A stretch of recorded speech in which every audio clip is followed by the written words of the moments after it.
Terima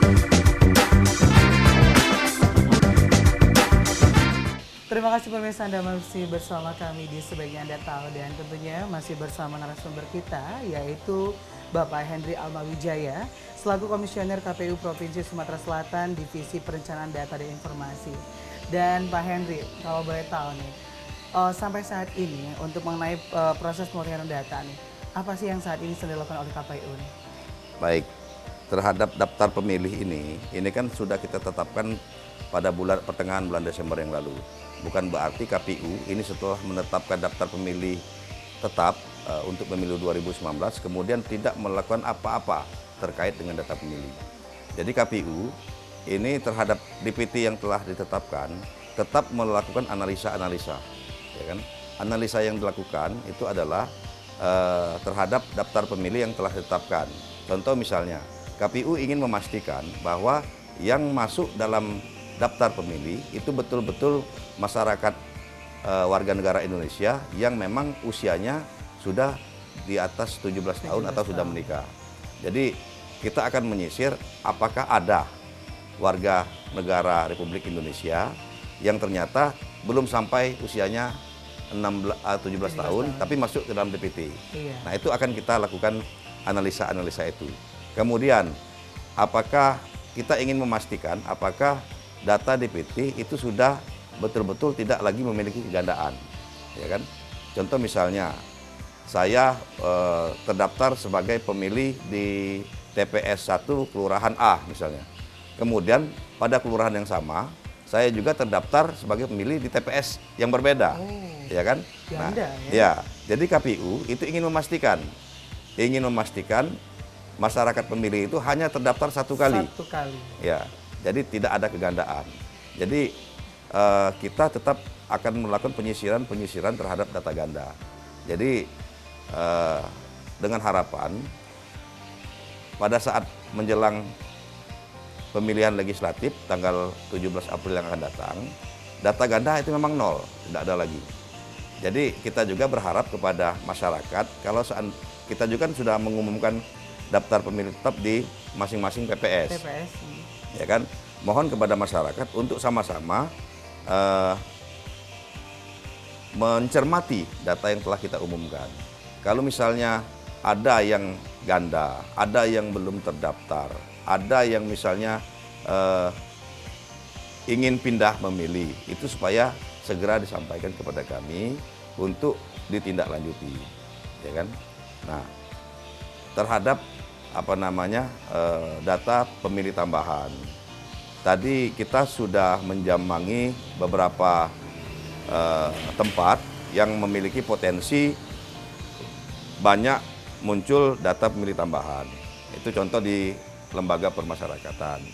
Jadi lembaga permasyarakatan itu kan banyak warga pemilih yang sebetulnya bukan warga Lubuk Linggau. Benar sekali. Tapi ada juga warga yang berasal dari luar Lubuk Linggau.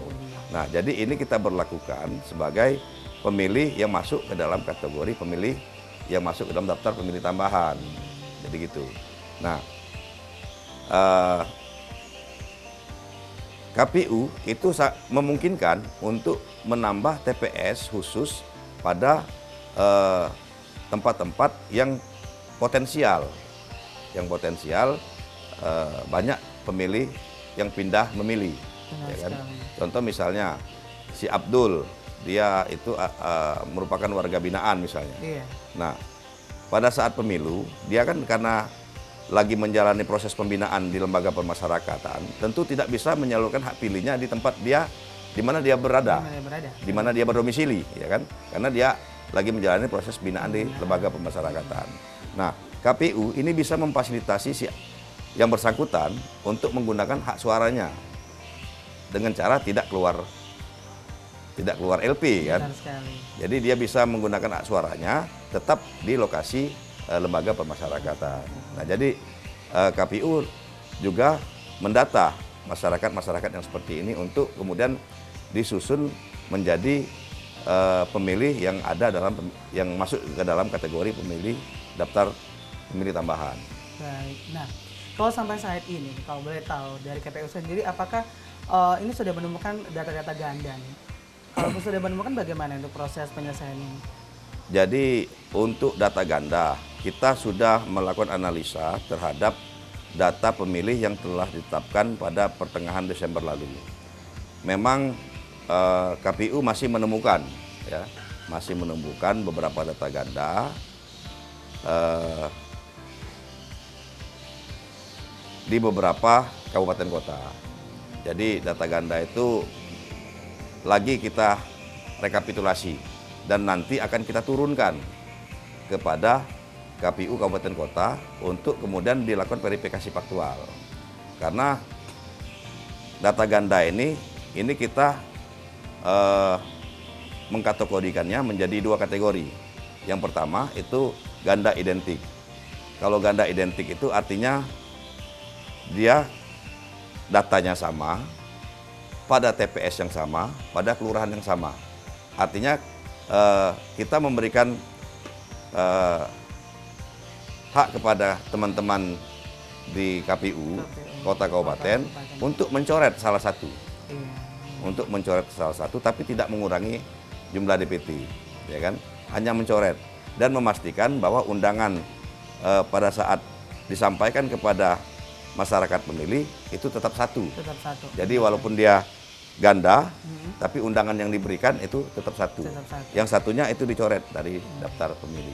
Gitu. Itu untuk kategori Yang ganda identik. Iya. Selanjutnya, Kemudian ada juga ganda antar TPS, ganda antar kelurahan, ganda antar kecamatan, ganda antar kabupaten, kota. Contoh misalnya, si A itu dia terdaftar di kelurahan A misalnya sebagai pemilih di TPS 1. Tapi si A ini juga terdaftar di kelurahan B di TPS 1 misalnya. Nah ini kita minta kepada KPU Kota Kabupaten melalui perangkat kerja yang ada di bawah, TPS bahkan PPK, itu untuk melakukan verifikasi faktual. Di mana keberadaan si A ini? Apakah di kelurahan A atau di kelurahan B? Kalau ternyata setelah dilakukan verifikasi faktual ke bawah, ternyata yang bersangkutan itu berdomisili di kelurahan B, maka yang di kelurahan A dia dicoret. Jadi dipastikan pemilih pada pemilu 2019 itu dipastikan hanya terdaftar satu kali. Satu kali, ya, benar sekali. Baik, kita akan lanjutkan perbincangan kita di sore hari, di malam hari tentunya untuk Pak Henry Almawidjaya. Tapi tentunya Bapak di rumah jangan kemana-mana, tetaplah bersama kami hanya di Sebaiknya Anda Tahu.